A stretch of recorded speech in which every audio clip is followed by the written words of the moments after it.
Ensemble, nous pouvons gagner! Combattez avec moi.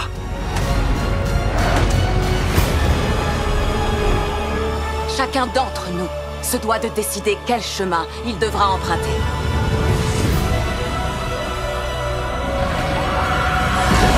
Bonjour à toutes et tous, bienvenue sur Mag. Aujourd'hui on fait le bilan complet de la série Le Seigneur des Anneaux, les Anneaux de Pouvoir.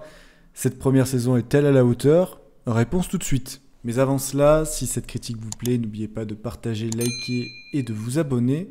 On est parti. Notre ennemi a bien des noms. Aïe, aïe, aïe.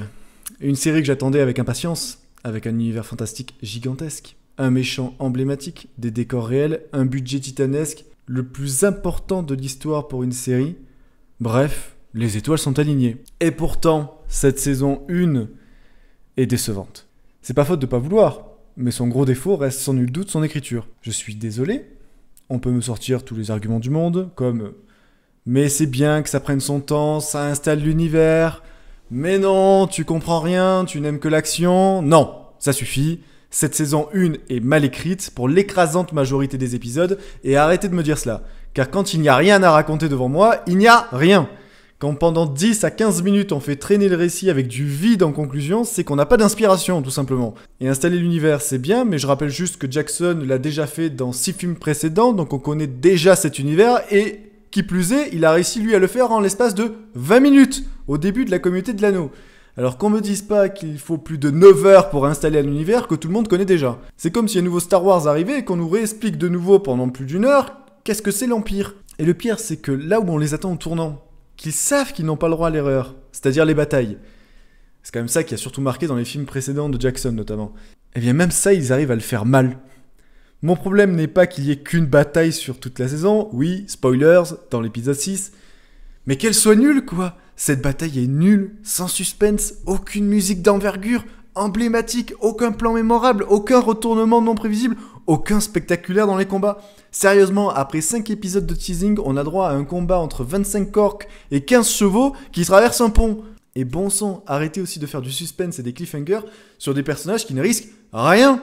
R-I-E-N. Galadriel est vivante 3000 ans après, donc ça ne sert à rien de nous faire croire à une mort. Tout comme Isildur, c'est lui qui gagne face à Sauron au début du Seigneur des Anneaux, alors stop, ça suffit. D'ailleurs les acteurs au passage sont tous nuls, hein. Galadriel est aussi pauvre en émotion que mon poisson pané Captain Igloo dans mon congélateur, et Isildur est idiot, les 3/4 des personnages ne sont même pas mémorables. Bref, après cette liste non exhaustive, que reste-t-il concrètement? Eh bien, ce qui reste à sauver, c'est probablement les images de synthèse, qui sont certainement très très belles, même une des plus belles de l'année, hein, je vais pas vous mentir. Ah, et si aussi, le dernier épisode est bien. Mais vu la pauvreté des précédents, je me demande s'il est bien parce qu'il est bien, ou juste parce qu'il est supérieur d'un chouïa à tout le reste. Nous pensions que la bataille était désormais derrière nous. Pour conclure, eh bien, cette saison 1 est une véritable déception. Où est la magie des films et de l'univers d'avant?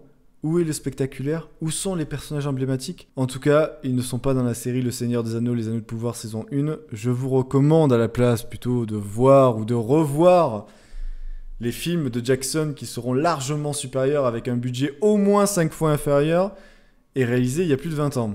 Merci à toutes et à tous d'avoir écouté cette critique. À très vite. Ciao, c'était Guillaume.